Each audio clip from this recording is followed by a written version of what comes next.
भला किसी का कर ना सको तो बुरा किसी का मत करना।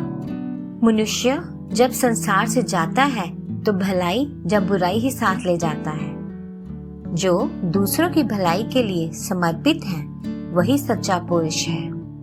एक बार एक राजा अपने राज्य के भ्रमण पर निकला। रास्ते में उसने देखा कि एक वृद्ध व्यक्ति छोटा सा पौधा लगा रहा था। राजा ने उससे पूछा कि आप किस चीज का पौधा लगा रहे हैं? वृद्ध ने बताया कि आम का।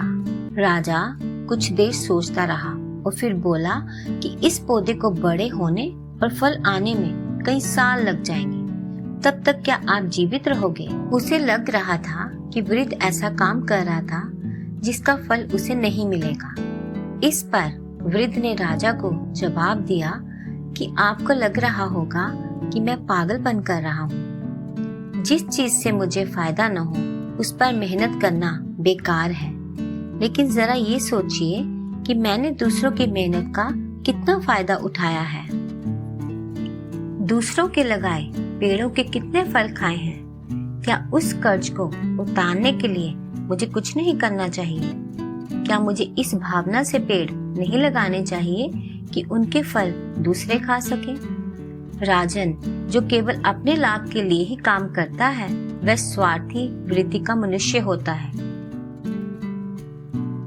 वृद्ध की ये दलील सुनकर राजा प्रसन्न हो गया, क्योंकि उसे आज बड़ी सीख मिली थी। सिर्फ अपने फायदे के लिए ही काम ना करें, दूसरों की भलाई भी करें। दूसरों के काम बिगाड़ने वाले लोग एक ढूंढने पर हजारों मिल जाते हैं, लेकिन दूसरों के काम बनाने वाला हजारों में कोई एक होता है। दूसरों के काम बनाने वाले बनिए, और अगर किसी की मदद नहीं कर सकते हैं तो उसकी राह में रोड़े अटकाने वाले मत बनिए। जिंदगी में किसी के प्रति की गई भलाई व्यर्थ नहीं जाती।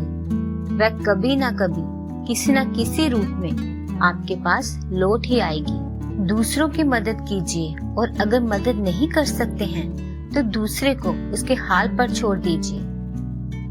अपने उद्देश्य पूरे करते समय इस बात का ध्यान रखें कि हमारे काम की वजह से दूसरों का नुकसान नहीं होना चाहिए।